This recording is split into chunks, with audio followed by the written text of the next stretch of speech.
नमो नारायण। जय गौ माता, वंदे मातरम। भारती को प्रणाम और हृदय से ओम शम शनिश्चराय नमः।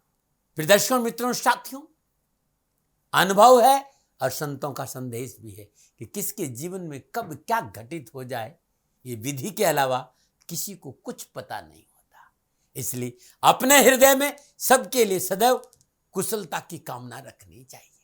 और एक बात और कहना चाहता हूं, खुशी के लिए बहुत कुछ इकट्ठा करना पड़ता है, ऐसा हम समझते हैं, किंतु हकीकत है कि खुशी के लिए बहुत कुछ छोड़ना पड़ता है, ऐसा अनुभव कहता है। ओम नमो नारायण। प्रिय दर्शकों, मित्रों, साथियों, सितंबर 2023 का महीना 12 के 12 राशियों के लिए कैसा रहेगा, वीडियो आपके सामने है। आपके सामने आपके जीवन की खुशियां और ग्रह नक्षत्र संकेत लेकर पुनः आपके सामने आया हूं। सभी मित्रों और साथियों को श्री कृष्ण जन्माष्टमी की हार्दिक शुभकामनाएं और ऋषि पंचमी भी आएगी, उस व्रत की बहुत बहुत बधाई। इस वीडियो में बहुत कुछ है, क्योंकि 29 सितंबर 2023 से श्राद्ध पक्ष प्रारंभ होगा और वो 14 अक्टूबर तक चलेगा। पितृपक्ष पितृ शांति के लिए अद्भुत माना गया है। यदि आपको किसी ने भी पितृदोष को लेकर कोई चर्चा करी है तो भयभीत होने की जरूरत नहीं है। इस वीडियो में मैंने बहुत से उपायों की चर्चा की है, प्रत्येक राशि की अलग अलग।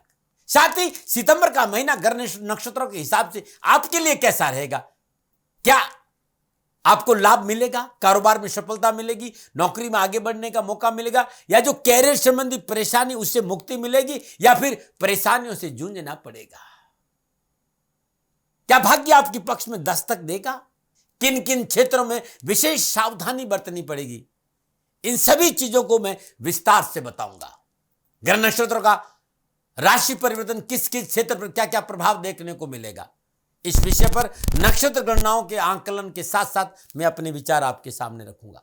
साथ ही प्रयास करूंगा कामकाज, कारोबार, नौकरी, व्यवसाय, समाज, परिवार, स्वास्थ्य और शिक्षा के दृष्टिकोण से सितंबर 2023 का महीना 12 के 12 राशियों के लिए कैसा रहेगा, इस विषय पर भी बात करूंगा। गणनाएं लगन के आधार पर भी होगी और गणनाएं चंद्र राशि के आधार पर भी रहेगी। तो सबसे पहले राशिफल पे आऊं, मैं ग्रह गोचर की बात कर लेता हूं। सितंबर माह के प्रारंभ में सूर्यदेव से करता हूं। सूर्यदेव माह के आरंभ में स्वराशि सिंह में संचरण करेंगे। 17 सितंबर से सूर्यदेव कन्या राशि में प्रवेश करेंगे। मंगलदेव माह के आरंभ से अंत तक कन्या राशि में संचरण करेंगे। बुधदेव माह के आरंभ में वक्री अवस्था में सिंह राशि में विराजमान रहेंगे। 15 सितंबर को बुधदेव सिंह राशि में मार्गी होंगे। बृहस्पति देव माह के आरंभ में मेष राशि में विराजमान है और 4 सितंबर को बृहस्पति देव मेष राशि में वक्री अवस्था में संचरण करेंगे। शुक्रदेव माह के आरंभ में वक्री अवस्था में कर्क राशि में संचरण कर रहे हैं। 4 सितंबर को शुक्रदेव कर्क राशि में मार्गी होंगे। शनिदेव सितंबर के महीने में अपनी मूल त्रिकोण राशि कुंभ में वक्री अवस्था में संचरण करेंगे। राहुदेव मेष राशि में और केतुदेव तुला राशि में संचरण करेंगे। सितंबर माह में ग्रहों का जो युति संबंध है, 1 सितंबर से 17 सितंबर तक सूर्यदेव और बुधदेव की युति सिंह राशि में रहेगी। 17 सितंबर से माह के अंत तक सूर्यदेव और मंगलदेव की युति कन्या राशि में रहेगी। इस माह बुधदेव और शुक्रदेव मार्गी अवस्था में रहेंगे। बृहस्पति देव और शनिदेव वक्री अवस्था में संचरण करेंगे। फिर दर्शकों, मित्रों, साथियों, ये जो राशिफल है ना, ये चंद्र राशि पर आधारित है। कोशिश ये भी की कि मैं लगन के हिसाब से आपको जानकारी दूं, वो भी आपको जानकारी मिलेगी। आपकी मेष राशि है या मेष लगन है, दोनों ही आधार पर राशिफल पर मैंने मेहनत की है, लेकिन राशिफल को चंद्र राशि से देखने में अच्छा लगेगा। राशिफल महिलाओं के लिए भी है, पुरुषों के लिए भी है, युवाओं के लिए भी है, बुजुर्गों के लिए और बच्चों के लिए भी। और ये राशिफल जनरल है। आप चाहते हैं कि आपके लिए आपकी जन्म कुंडली क्या संकेत दे रही है, तो नीचे नंबर आ रहे हैं, उन नंबरों पर संपर्क करके आप जानकारी हासिल कर सकते हैं। मित्रों, साथियों, एक बात और कहना चाहता हूं, ये मेरा आंकलन है और मैंने कभी किसी पर दबाव नहीं दिया है। ये मानो न मानो, ये आपकी मर्जी। ये निवेदन हमेशा मैं आपसे करता हूं। अब सितंबर के महीने में 12 के 12 राशियों पर नक्षत्र गणनाओं के आधार पर क्या आंकलन होगा, इस विषय को लेकर आपके सामने। और अब मैं बात करूंगा राशि चक्र की अंतिम राशि यानी मीन राशि। वह चक्र की 12वीं राशि यानी मीन राशि के लिए सितंबर 2023 का महीना क्या संकेत दे रहा है। सितंबर 2023 नक्षत्र गणनाओं के आधार पर क्या राशिफल का संकेत दे रहा है। इन ग्रहों के विभिन्न राशियों के संचरण से आपके ऊपर यानी मीन राशि पर क्या प्रभाव रहेगा। लगन के आधार पर ग्रह योगों का संक्षिप्त फलादेश अब आपके सामने है। सबसे पहले राशि अधिपति बृहस्पति देव की चर्चा करते हैं। बृहस्पति देव दसम और लगन भाव के स्वामी होकर धन भाव में मेष राशि में राहु देव के साथ संचरण कर रहे हैं। 4 सितंबर को बृहस्पति देव मेष राशि में वक्री होंगे। धन भाव में विराजमान बृहस्पति देव की पंचम दृष्टि छठे भाव पर है, 7वीं दृष्टि अष्टम भाव पर है और नवम दृष्टि दसम भाव पर रहेगी। दूसरा भाव अर्थ त्रिकोण है, छठा भाव अर्थ त्रिकोण है और 10वां भाव अर्थ त्रिकोण है। अर्थ त्रिकोण के ऊपर बृहस्पति देव की शुभ और लाभदायक दृष्टि, कामकाज कारोबार आर्थिक दृष्टि से देखा जाए तो समय पूर्णता आपके पक्ष में अच्छा संकेत दे रहा है। कार्य क्षेत्र में आपकी मनपसंद क्षमता के अनुरूप वातावरण तैयार होगा। नए कारोबारी संबंध बनेंगे। नौकरी में उत्तमता रहेगी। अनावश्यक कर्जों से मुक्ति मिलेगी और कोर्ट कचहरी के मसले हल होंगे। आपके कामकाज कारोबार को लेकर कोई कानूनी मसला है तो निर्णय आपके पक्ष में आएगा और शत्रु पक्ष कमजोर होगा। कुटुंब परिवार समाज में आपका समन्वय बहुत अच्छा रहेगा। पारिवारिक सदस्यों का पूर्ण सहयोग मिलेगा और जिस तरह के घर योगायोग है, आर्थिक पक्ष की सुदृढ़ता के साथ साथ सामाजिक वर्चस्व में बढ़ोतरी होगी। नए कारोबारी संबंध बनेंगे। नौकरी को लेकर जॉब को लेकर उत्तम अवसर मिलेंगे और यदि आप कामकाज परिवर्तन या जॉब परिवर्तन की आशा रखते हैं तो पारिवारिक रजाबंदी से मेहनत करिएगा, सफलता में 4 चांद लगेंगे। व्यवसाय और कैरियर अच्छे अवसर से आर्थिक पक्ष सुदृढ़ होगा और आर्थिक स्रोतों में वृद्धि, एक से अधिक रोजगार के साधन उपलब्ध होंगे। आगे बढ़ने का मौका मिलेगा। पूंजी निवेश का भी शुभ अवसर मिलेगा और पुराना पूंज किया गया पूंजी निवेश इस समय अच्छा धन लाभ देगा। सुख समृद्धि विलासिता में वृद्धि होगी। पारिवारिक जीवन खुशहाल रहेगा। ससुराल पक्ष अनुकूल रहेगा। सरकारी मामले निपटेंगे। साधना की ओर मन अग्रसर होगा। जिस तरह की घर योगायोग है, जीवन साथी का पूर्ण सहयोग भी प्राप्त होगा। यह था बृहस्पति देव का संकेत मीन राशि वालों के लिए सितंबर के महीने में। बात सूर्यदेव की करते हैं। सूर्यदेव षष्ठे से होकर स्वराशि सिंह में छठे भाव में संचरण करेंगे और सप्तम पूर्ण दृष्टि से 12वें भाव को देखेंगे। छठा भाव रोग और ऋण और रिपु है और सूर्यदेव वहां विराजमान है अपनी राशि में। सूर्यदेव की छठे भाव में उपस्थिति हर दृष्टिकोण से आपको मजबूत स्थिति बनाएगी। प्रतिद्वंद्वियों पर विजय मिलेगी। शत्रु के मंसूबे नाकाम होंगे। शत्रु चाहकर भी आपको परेशान नहीं कर सकता। शत्रु मुंह की खाएगा। कामकाज कारोबार नौकरी में उत्तम अवसर के साथ साथ नौकरी में आगे बढ़ने का मौका मिलेगा। लेकिन मैं यहां फिर भी कहना चाहूंगा कि शत्रु पक्ष को लेकर सचेत तो आपको रहना होगा। भले वो आपका कुछ नहीं बिगाड़े लेकिन आपकी मानसिक हलचल को हिला सकता है, ऐसा लगता है मुझे। नुकसान कुछ भी नहीं होगा लेकिन फिर भी प्रिवेंशन बेटर देन क्योर। सहकर्मी से व्यवहार में शालीनता रखें। साझेदारी के कार्य में सोच समझकर कदम उठाए, संभल कर कदम उठाए। तकरार नहीं करें। कोई भी मामला हो एक साथ बैठकर बातचीत से निपटाने का प्रयास करें कि साझेदारी में थोड़ा सा तकलीफ है लेकिन नौकरी के मामले में उत्तम अवसर है। कार्यस्थल पर आपकी पकड़ होगी।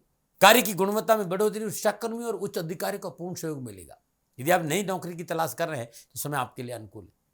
नौकरी प्राप्ति कई अच्छे मौके हाथ में आएंगे और अच्छी जॉब की प्राप्ति भी होगी। 17 सितंबर सूर्यदेव कन्या राशि सप्तम भाव में संचरण करेगा। सप्तम पूर्ण दृष्टि लगन भाव को देखेंगे। सूर्यदेव का सप्तम भाव में गोचर आपके लिए थोड़ा सा रिश्तों को लेकर प्रतिकूल रह सकता है क्योंकि यहां सूर्य आपके व्यवहार पर निर्भर करेगा। यदि आपका अग्रेशन है, एटीट्यूड है, अत्यधिक आत्मविश्वास है, अहंकार है तो चाहे वो कामकाज हो, चाहे कारोबार हो, चाहे निजी परिवार हो, चाहे जीवन साथी के साथ हो, थोड़ा सा उतार चढ़ाव भरा रह सकता है। यहां जल्दबाजी में निर्णय नहीं लेना है।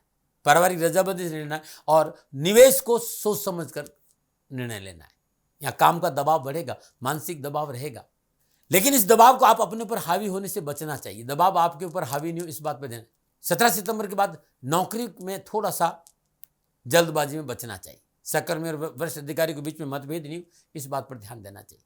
आप चाहते हैं कि बॉस आपको सपोर्ट करे, सहकर्मी आपको सपोर्ट करे, अधिकारियों से मतभेद नहीं हो। आपका दृष्टिकोण उदारता भरा होना चाहिए और साझेदारी संबंधी कार्य में निर्णय आपसी परामर्श से लेंगे।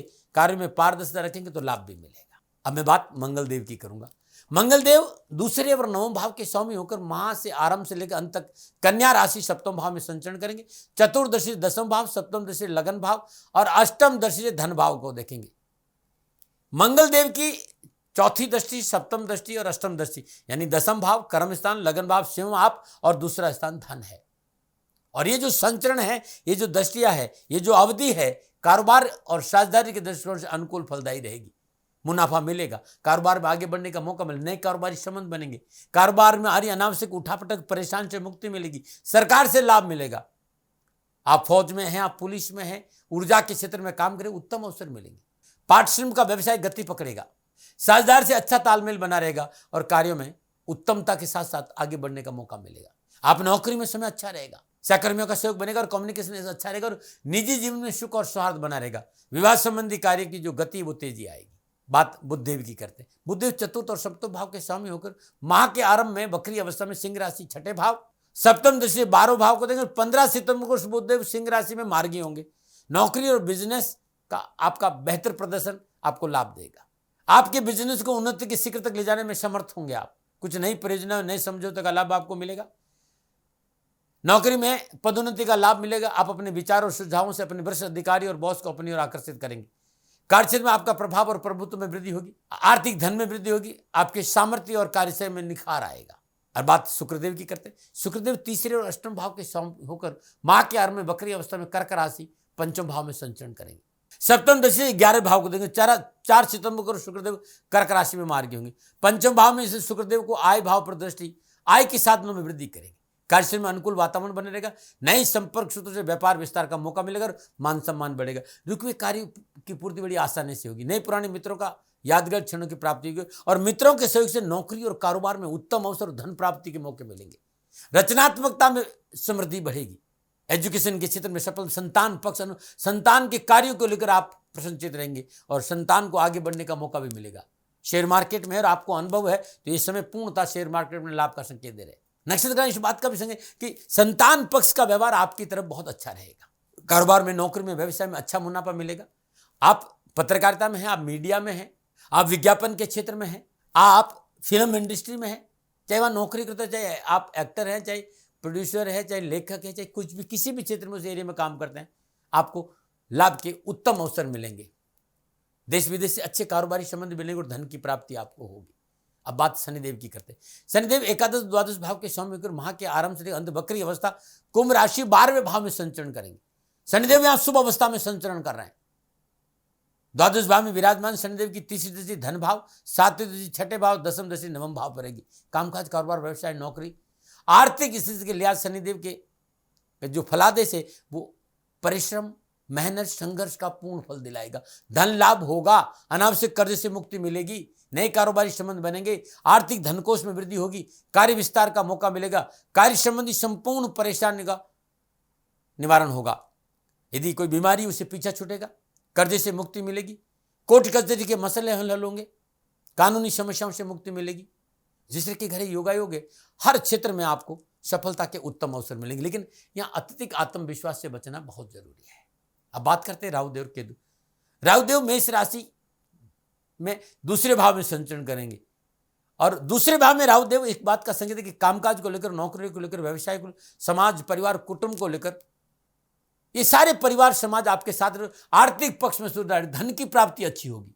लेकिन यहाँ एक बहुत जरूरी बात है, आप व्यर्थ का भ्रम पालेंगे, भय पालेंगे, फॉल्स इल्यूजन्स पैदा करेंगे, बिना सोचे समझे निर्णय लेंगे, तर्क वितर्क करेंगे तो आपको मोटा नुकसान हो जाएगा। लेकिन धन की प्राप्ति यहाँ राहुदेव आपको जरूर कराएंगे। लेकिन ये बहुत जरूरी है कि ऊंट किस करवट बैठेगा, कब क्या आप बोल देंगे, इससे आपको नुकसान हो सकता है। तो अपनी वाणी पर संयम रखें, रिश्तों में पवित्रता और पारदर्शिता रखें, परिवार के साथ किसी तरह का तर्क और वितर्क नहीं रहे, कुतर्क से बचना बहुत जरूरी है। केतुदेव तुला राशि अष्टम भाव में संचरण करें और अष्टम भाव के केतु इस बात का संकेत दे रहे कि बोल अमूलक बोल, हिये में तोल पीछे चोर। कानूनी समस्याओं को लेकर विशेष संकेत नजर आ रहा है कि कानूनी मामलों में आप लापरवाही नहीं करें।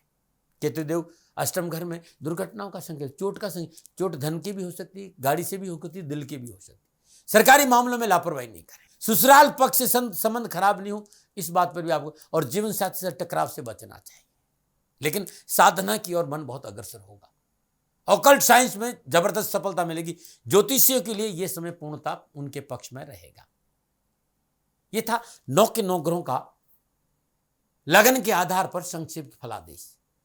अब ये जब 9 के 9 ग्रह आपस में योगा योग बनाएंगे, युति संबंध बनाएंगे, दृश्य संबंध बनाएंगे, चाहे वो त्रिएकादश हो, चाहे चतुर्दशम हो, चाहे षडाष्टक हो, या फिर समसप्तक हो, इन संपूर्ण ग्रह योगायोगों के हिसाब से मीन राशि वालों के लिए सितंबर का महीना क्या संकेत है? क्या कारोबार में सफलता मिलेगी? क्या अपनों का साथ मिलेगा? क्या जीवन में सकारात्मक सोच के साथ आगे बढ़ने का मौका मिलेगा, या मान हानि का संकेत है, या कोई आरोप और प्रत्यारोप का सामना करना? भाग्य आपके पक्ष में करवट लेगा, या कारोबार यात्रा उत्तम रहेगी, जीवन साथी का साथ मिलेगा, रोगों से पीछा छूटेगा, संतान को सफलता मिलेगी, कारोबार में आगे बढ़ने का मौका मिलेगा, कारोबार में आ रही परेशानी से मुक्ति मिलेगी, धन लाभ होगा, परिवार आपके साथ खड़ा रहेगा, या फिर कहीं से चोट लग सकती है। इन सारे चीजों का ज्योतिषीय विश्लेषण लेकर अब आपके सामने हूं कि मीन राशि वालों के लिए कैसा रहेगा सितंबर का महीना। ये राशिफल आपकी चंद्र राशि, आपकी नाम राशि पर आधारित है। मीन राशि वालों के लिए राशि अधिपति बृहस्पति देव दूसरे भाव में मेष राशि में वक्री अवस्था में संचरण करेंगे 4 सितंबर से। अभी धन भाव में ही है, लेकिन 4 सितंबर से वक्री हो जाएंगे। लग्नेश धन भाव में संचरण करा, और धन भाव में विराजमान बृहस्पति पंचम दृष्टि 6ठे भाव, सप्तम दृष्टि 8ठम भाव, नवम दृष्टि 10वें भाव पर है। एक बहुत जरूरी ध्यान रखना, आर्थिक त्रिकोण, आर्थिक तीनों त्रिकोण बहुत मजबूत है बृहस्पति देव के प्रभाव से। दूसरा, छठा और 10वां। मीन राशि वाले शनिदेव द्वादश भाव में अपनी मूल त्रिकोण राशि कुंभ में वक्री अवस्था में संचरण कर रहे हैं, और शनिदेव तीसरी दृष्टि दूसरे भाव, बृहस्पति देव त्रिकादश संबंध, सप्तम दृष्टि 6ठे भाव, 10वीं दृष्टि 9वें भाव, मंगल देव 7वें भाव कन्या राशि में संचरण कर, सूर्यदेव बुधदेव सिंह राशि 6ठे भाव में रहे। 17 सितंबर सूर्यदेव कन्या राशि 7वें भाव में गए, शुक्रदेव कर्क राशि 5वें भाव में। तो आपकी कार्य क्षमता में वृद्धि होगी, अपनी हर रणनीति को स्पष्ट रूप से दूसरे के सामने रखने का मौका मिलेगा, आर्थिक पक्ष सुदृढ़ होगा, पदोन्नति के अवसर मिलेंगे, व्यावसायिक संबंधों में सुदृढ़ता आएगी, आर्थिक स्रोतों में वृद्धि होगी, कारोबार में किए गए प्रयास सफल होंगे, कारोबार में गति आने से आपको एक कार्य की नई दिशा मिलेगी, व्यवसाय में नए नए प्रयोग करने का अवसर मिलेंगे और व्यवसाय विस्तार का मौका मिलेगा। व्यवसाय में किए गए प्रयासों से व्यावसायिक मुश्किलों से पीछा छूटेगा। आप नौकरी में है तो नई जिम्मेदारियों के साथ साथ उन्नति के अवसर प्राप्त होंगे, नए प्रोजेक्ट पर काम करने का मौका मिलेगा। नौकरी में बॉस आपकी अच्छी आपको अपॉर्चुनिटी देंगे, मौका देंगे, प्रमोशन हो सकता है, नई जिम्मेदारी मिल सकती है, इंक्रीमेंट हो सकता है। बॉस की अपेक्षा पर आप खरे उतरेंगे, आपको लाभदायक नई जिम्मेदारी मिलने से आपका आर्थिक पक्ष सुदृढ़ होगा। प्रशासनिक पदों पर यदि आप कार्यरत हैं तो आपको विशेष लाभ की आशा की जा सकती है। मीन राशि वालों को सितंबर के महीने में कारोबार, कामकाज, नौकरी के लिहाज से नक्षत्र गणना अच्छा संकेत दी, परिश्रम से हर क्षेत्र में सफलता मिलेगी और लाभ प्राप्ति के प्रयास आपके लिए अच्छे रहेंगे। इस समय कार्य सफलता की सुव्यवस्थित रणनीति से आप काम करेंगे। सूर्यदेव बुधदेव 6ठे भाव में गोचर कर रहे हैं, तो कारोबार में अनुकूल स्थितियां बनेगी, व्यर्थ के भय भ्रम प्रांतियों से पीछा छूटेगा, जो अनावश्यक दबाव था उससे मुक्ति मिलेगी, शत्रु पक्ष कमजोर होगा, धन की प्राप्ति होगी। सूर्यदेव के साथ संचरण, सुख भाव के स्वामी बुधदेव पर बृहस्पति की पंचम दृष्टि है, पारिवारिक जीवन ठीक रहेगा, घर में सुख शांति का माहौल बना रहेगा, प्रियजनों का रवैया बेहद सकारात्मक और सहयोगी रहेगा। परिवार के सभी सदस्य एक दूसरे के साथ कंधा से कंधा मिलाकर सहयोग करेंगे और माता पिता का सानिध्य प्राप्त होगा। आपसी प्रेम और स्नेह की भावना बलवती होगी। सामाजिक और पारिवारिक संबंधों में मिठास का संकेत है, पारिवारिक सुख मिलेगा, परिवार के साथ बैठने का मौका मिलेगा, पारिवारिक मतभेदों से मुक्ति मिलेगी, परिवार के वयोवृद्ध व्यक्तियों का साथ और आशीर्वाद प्राप्त होगा, पारिवारिक सदस्यों के सहयोग से व्यवसाय और नौकरी में लाभ मिलेगा, घर और बाहर की संपूर्ण समस्याओं का समाधान आपको प्राप्त हो, परिवार आपके पक्ष में खड़ा है। युवा और विद्यार्थियों के लिए सितंबर का महीना पूर्णतः उनके पक्ष में है, चाहे कामकाज को लेकर, नौकरी को लेकर, व्यवसाय को लेकर, हर दृष्टिकोण से युवा उत्साहित नजर, उमंग और उत्साह में वृद्धि, परिवार का पूर्ण साथ मिलने से नौकरी और कारोबार में उत्तम अवसर मिलेंगे। विद्यार्थियों के लिए शिक्षा के दृष्टिकोण से उत्तम समय है, मन प्रफुल्लित प्रसन्नचित रहेगा, शिक्षा के क्षेत्र में परिवार का पूर्ण सहयोग मिलेगा, प्रतियोगी परीक्षा में मनोनुकूल परीक्षा परिणाम प्राप्त होंगे, विद्यार्थी इसमें पढ़ाई में पूर्ण सफलता हासिल करें, उच्च शिक्षा प्राप्ति में सफलता मिलेगी। मेडिकल से संबंधित अध्ययनरत विद्यार्थियों के लिए पूर्णतः सफलता का मार्ग प्रशस्त होगा और नौकरी के अच्छे मौके मिलेंगे। नौकरी के अच्छे मौके मिले, और सबसे बड़ी बात है कि आप अपने कामकाज को बड़ी सीरियस, बड़ी संवेदनशील से लेकर मेहनत करेंगे और आर्थिक पक्ष भी आपका सुदृढ़ होगा। मैं बात स्वास्थ्य की करूं तो नकारात्मक विचारों से दूर रहना चाहिए, सही सोच, सकारात्मक विचारधारा रखना बहुत जरूरी। किसी भी तरह का इन्फेक्शन इस महीने आपको परेशानी दे सकता है, चिकित्सा में लापरवाही नहीं, दैनिक दिनचर्या नियमित रहे, खान पान पर ध्यान दें, निराशावादी लोगों से दूर रहे तो आपके लिए अच्छा रहेगा। सात्विक खान पान और संयमित जीवन शैली अपनाएंगे तो स्वास्थ्य ठीक रहेगा। मीन राशि वालों को सितंबर की माह की शुरुआत में छठे भाव में सूर्यदेव और बुधदेव का संतरण स्वास्थ्य संबंधी परेशानियों का संकेत दे रहा है। लापरवाही से बचे। अनावश्यक मानसिक तनाव, भय, भ्रम, भ्रांति की स्थिति उत्पन्न हो सकती है। इससे मानसिक और शारीरिक परेशानी का संकेत नजर आ रहा है। फॉल्स इल्यूजन की वजह से परेशानी बढ़ेगी, तो अपने ऊपर ये फालतू की बातें हावी नहीं होने दें, इस बात का विशेष ध्यान रखें। अब मीन राशि वालों के लिए सितंबर के महीने में कहीं कोई परेशानी है तो हर रोज जल, गंगा जल और कच्चा दूध मिलाकर मिश्री डालकर भगवान शिव का अभिषेक करें। श्री शिवाय नमस्तुभ्यम इस मंत्र का इस महीने हर रोज श्रद्धानुसार जाप करें। ओम ग्राम ग्रीम ग्राम श गुरुवे नमः बृहस्पति देव के बीज मंत्र का जाप करना उत्तम रहेगा। गुरुवार दिन पका हुआ पपीता किसी गरीब जरूरतमंद महिला को दान में देना उत्तम रहेगा। भगवान शिव की उपासना मीन राशि वालों के लिए सितंबर के महीने में अति आवश्यक है। भगवान शिव की उपासना जरूर करें। जैसा कि मैंने आपको बताया कि 29 सितंबर से श्राद्ध पक्ष प्रारंभ होगा, तो अपने घर की दक्षिण दीवार पर अपने पितरों का फोटो लगाए। हर रोज श्रद्धापूर्वक पंचोपचार पूजन करें। धूप, दीप, नैवेद्य, पुष्प और अक्षत, चंदन की धूप जलाए। हर रोज उनके चरणों में फूलमाला और पुष्प अर्पित करें। हर रोज प्रणाम करके आशीर्वाद लें। श्राद्ध पक्ष में हर रोज अपने पूर्वजों के नाम पर गरीब, निर्धन, जरूरतमंद व्यक्तियों को भोजन अवश्य कराए। अपने पूर्वजों की मृत्यु तिथि के दिन किसी सदाचारी ब्राह्मण को बुला करके अपने घर में पूजा करवाए। पूजन करें, तर्पण करें। जो आपके पूर्वजों को भोजन पसंद हो वो भोजन बनाकर गरीबों में बांटे। ब्राह्मण को भोजन, प्रसाद और दक्षिणे का दान जरूर दें। श्राद्ध पक्ष में पितरों के नाम पर छायादार और फलदार वृक्ष अवश्य लगाए। पितर प्रसन्न होंगे। श्राद्ध पक्ष में प्रतिदिन पीपल के वृक्ष में जल और कच्चा दूध मिश्री मिलाकर अर्पित करना बड़ा शुभ है। श्राद्ध पक्ष में हर रोज नियमित भागवत महापुराण का पाठ करना अति उत्तम रहेगा। इसके साथ ही कुल देवता की पूजा अर्चना भी करनी चाहिए। लगातार श्राद्ध पक्ष में हर रोज सुबह और शाम मिट्टी के दीपक में कपूर और लौंग और केसर का धूप जलाकर घर में धुनी देने से भी पितृदेवता प्रसन्न होंगे। प्रिय दर्शकों, मित्रों, साथियों, ये था मीन राशि वालों के लिए सितंबर के महीने में नक्षत्र गणनाओं के आधार पर, मेरे अनुभव के आधार पर राशिफल। मित्रों, न भय, न भ्रम, न भ्रांति, न विवाद, न तर्क, सेकंड ओपिनियन का अधिकार आपका था, आपका है, आप ही करेगा। मानो न मानो ये आपकी मर्जी। हाँ, क्योंकि आंकलन मेरा था, मेरी से भूल हो सकती है, कोई गलती हो गई हो तो दोनों हाथ जोड़ आपसे क्षमा मांगता हूँ। आप सुखी रहें, आप स्वस्थ रहें, समृद्धिशील रहे। शनिदेव के चरणों में मेरी प्रार्थना। ओम नमः नारायण। राजस्थान का हर व्यक्ति जानता है कि दाती महाराज गायों से बहुत प्यार करते हैं, बेटियों से बहुत प्यार करते हैं। हजारों सैकड़ों बेटियों के लिए, जीवन के लिए मैंने अपना संपूर्ण जीवन दिया है और ये मेरा शौक था, मेरी राष्ट्र की धरोहर थी और ये करना मेरा कर्तव्य और कर्म था। मैं आपको किसी वजह से नहीं सुना रहा हूं, बस खाली बता रहा हूं कि ये मेरा जीवन का लक्ष्य रहा है।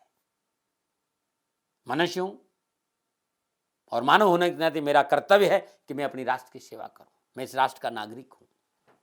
30 सालों से मैं बेटी बचाओ और गौ सेवा में अपना जीवन इस राष्ट्र के साथ लगाया है।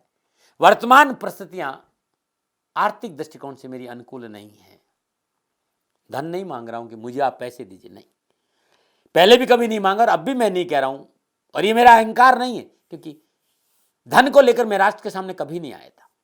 हमेशा मैंने एक आख साहब सेवा करी। आप, मैं भी सेवा करता हूं, आप भी सेवा करें। धन नहीं चाहिए, लेकिन वर्तमान में जो आर्थिक परिस्थिति हैं वो मेरे को ये कहने के लिए मजबूर कर रही है कि सन्निधान गौशाला की गायें दुखी नहीं रहे, इसके लिए मुझे आपका सहयोग चाहिए। और सहयोग के लिए मैं स्वयं आपके साथ खड़ा हूं, आपकी समस्याओं के समाधान के लिए। भाई, आप अपनी जन्म कुंडली का अवलोकन कराना चाहते हैं, आप अपनी जन्म कुंडली बनाना चाहते हैं, आपको बहुत सी चीजों की जानकारी चाहिए, तो मैं आपके साथ खड़ा रहूंगा, पूरे साल खड़ा रहूंगा, जब तक जीऊंगा तब तक खड़ा रहूंगा। नंबर आ रहा है, इन नंबरों पर संपर्क करिए, आप मेरे से बात करिए, लेकिन इसकी एवज में गायों के लिए चारे की व्यवस्था कर लीजिए। और इसीलिए मैंने कहा था कि भाई थोड़ा दिन, इस समय मैं परेशानी में हूं और मेरी गायें चारों को लेकर थोड़ी सी परेशान हैं। ऐसा हृदय से आया, लोगों ने कहा कि राष्ट्र आपसे प्यार करता है दाती महाराज, एक बार निवेदन करिए। तो मैं दान नहीं मांग रहा हूं, फिर भी मैं अभी भी, मेरा ये अहंकार नहीं। साथियों, मेरा राष्ट्र सर्वोपरि है। मैं ये नहीं कह रहा हूं, मैं ये कह रहा हूं मैं परिश्रम करूंगा आपके लिए, और परिश्रम के एवज में गायों के लिए चारे की व्यवस्था करिए। शनि भगवान आपकी रक्षा करे और आपका जीवन सदा खुशियों से भरा रहेगा, ऐसा मेरा निवेदन। और वे लोग जो सक्षम है, सामर्थ्यवान है, और जिन्हें दाती महाराज के ज्योतिषीय समाधान की आवश्यकता नहीं, तो उनको मेरा प्रणाम, क्योंकि बहुत से लोगों को मैंने देखा है पिछले एक महीने में लगभग 20 से 25-50 लोग ऐसे भी हैं जिन्होंने शनिधाम गौशाला में 2100 रुपया चारा कर दिया है। मैं उन सब के प्रति अपना आभार प्रकट करता हूं और ये सहयोग मैं जीवन भर याद रखूंगा। मित्रों, समय ऐसा है कि मेरी परिस्थिति आर्थिक दृष्टिकोण से अनुकूल संकेत नहीं दे रही है, इसलिए मैंने राष्ट्र से कहा कि शनिधाम गौशाला में परेशानी नहीं चाहिए। सरकार सपोर्ट कर रही है, अपनी सीमाओं में रहते हुए जो सरकार करती है, लेकिन उससे पूरा नहीं पड़ता है, ये आप भी जानते हैं। शासन की अपनी एक सीमा है और अपनी मर्यादा है, और शासन के पास और बहुत से काम है। लेकिन फिर भी मैं आप सभी का धन्यवाद देते हुए हृदय से पुनः एक बार निवेदन करना चाहता हूं कि आपको लगता है कि दाती महाराज के साथ शनिधाम गौशाला में खड़ा रहना है, तो नंबर है, जरूर सहयोग करें। मेरा कोई दबाव नहीं है, प्रार्थना थी। ओम नमो नारायण। ओम नमो।